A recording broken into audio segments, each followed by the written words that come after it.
Well, there you go, that was the latest of several mini waterfalls. And of course in a hurry because it's getting dark and a full moon. I didn't bother to come to the downstream side. I went down the side which I happen to be at, which is that taller side. But that's alright, I'm still alive, and really, I'm outside with nature, dark or not, absolutely beautiful. But yeah, full moon explains my folly.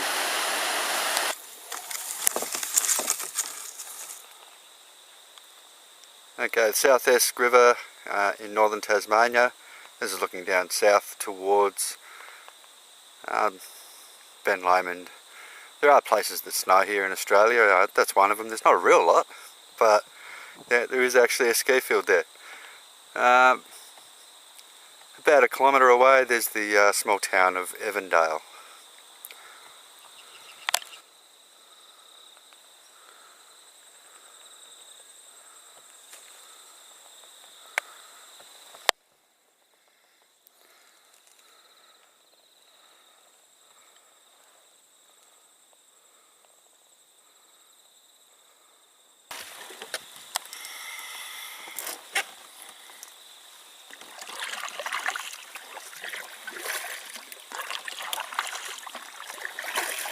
March 10, 2017, technically autumn, we're still getting summer weather. I'm getting the slightest hint of beautiful sun shower. I'm on the South Esk River in northern Tasmania. Haven't been here before, this is why I'm out here alone rather than dragging my little boy. Just a little bit of a, I suppose, reconnaissance for want of a better term.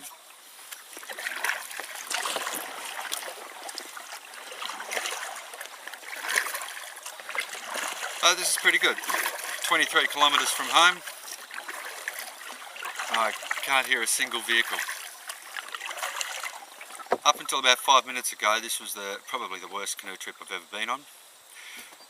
More because it is summer, well, just coming out of summer, very dry. And I've spent more time pushing the canoe off rocks or actually walking up the river dragging the canoe than I have paddling. But right now, we're in deep water. It's additionally frustrating because the water flow is so slow that you can have a rock a centimetre or so underneath the water and it's not causing much of a ripple. So I'll be dead centre in the river and think I'm cruising along fine, then bang, I've hit a rock. So I'm waiting for the local council to find me. Probably had $50 worth of paint scraped off the bottom of the canoe, and you can count that as pollution if you like.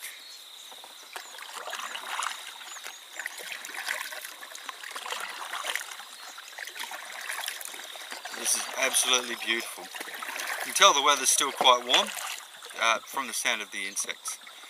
I'm a little bit warmer, a little bit of exercise, but I'm wearing a very thick puff jacket here in the guise of this life jacket.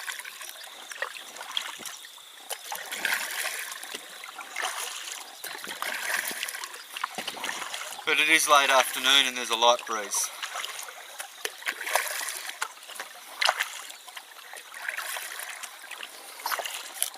Forgive the weird camera angle, we do have a tripod, one of those gorilla pod things, which was really great, and it's somewhere in the bush. These things happen. Welcome to being a flawed human.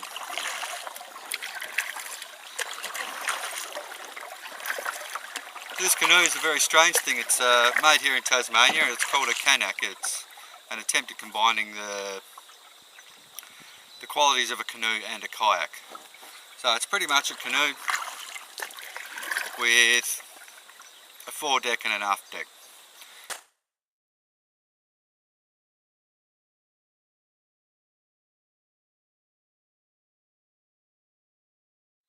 While I'm out here, you're not going to get a chance to see. I've got a double-ended kayak paddle. This is really good. If I've got a fair distance to go, I want to get up to speed, and it's good going.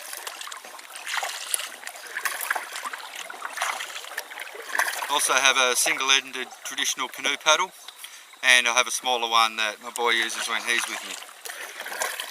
Horses for courses, that's the one I use for pushing us off rocks. If I really want to get the power and I happen to be kneeling, that's the one to use. That'll be swapped out in time as finances allow for a proper mud foot. So a lot of the places I go are tidal estuaries with a lot, untold amounts of silt. So to be able to push yourself off the mud, it's the kind of silt you can get out of the boat, whether it's this or the duck punt that I used to use a lot, and you'll sink in waist deep, and the suction's tremendous. You can get out. I did make a version of snowshoes for walking across it. They weren't that great either. They generated a fair bit of suction too. Look at that, I have the wind behind me now. Anyway, we'll see how we go. Breaking out into quite a bit of farmland now.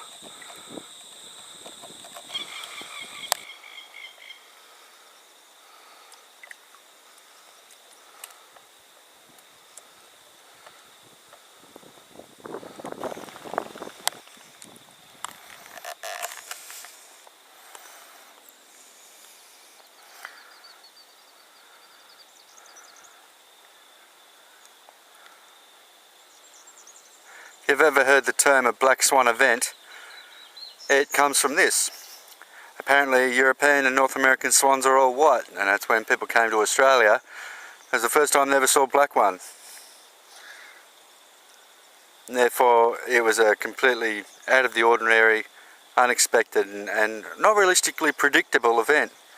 But there you are, black swan. They grow all over Australia, I think, at least in the more temperate climes. There were 3 of them. Two were scared and flew off, and this guy must be protecting a nest or something. If I get much closer, he'll probably have a go at me.